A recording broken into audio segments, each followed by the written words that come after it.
பார்த்துட்டு வந்துட்டு நிறையா பேர் கொஸ்டின் கேட்பீங்க. என்ன அப்படின்னா, அண்ணா ஃபாரின் போயிட்டாங்களா அந்த மாதிரிலாம் கேட்பீங்க. அண்ணா வந்து இப்போ ஃபாரின் போகலை. அண்ணா ஃபாரின் போகலை கொஞ்சம் நாள் இருக்குது.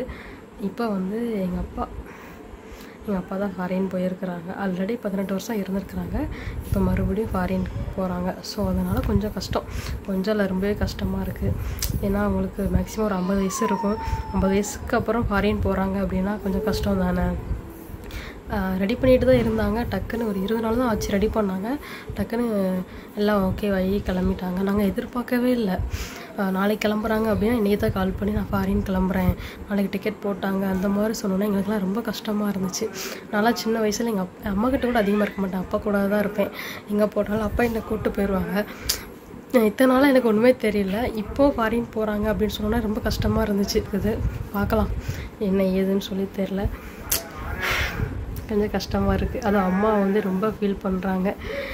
என்ன பண்ணுறது நாங்கள் பார்ப்போம் அடுத்தடுத்து என்ன நடக்குன்னு சொல்லி. அப்போ நான் கோயில் போன விளாக் வந்து குட்டியாக தான் இருக்கும். அதை நீ இதோட ஆட் பண்ணுறேன், அதையும் ஃபுல்லாக பாருங்கள்.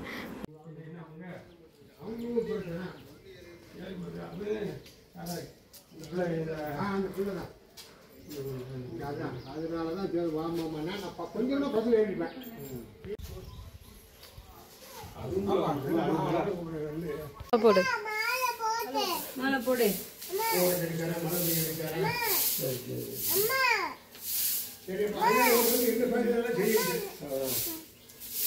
சாமி போடு மேல. சூப்பர்.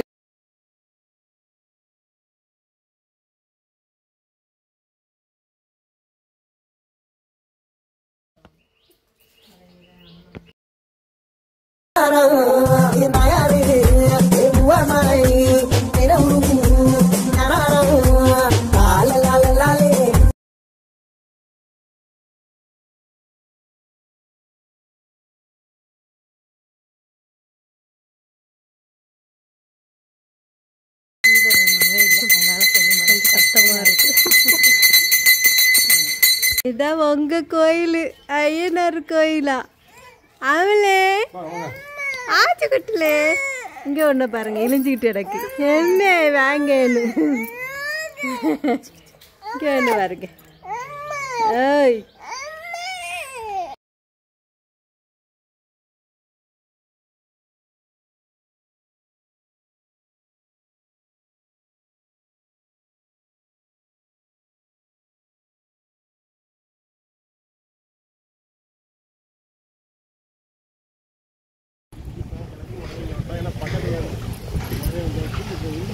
எக்காளியம்மன்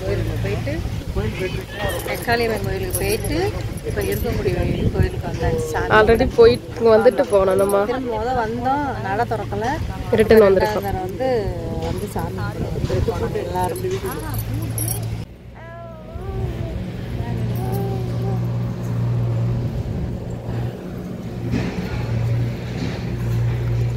ஸோ ஃபைனலாக எல்லா கோயிலுக்கும் போயிட்டு நல்லபடியாக வீட்டுக்கு வந்தாச்சு. வீட்டுக்கு வந்து ரொம்ப டயர்டாக இருந்தது, அதனால என்னால் வீடியோ கண்டினியூ பண்ண முடியல. Okay bye.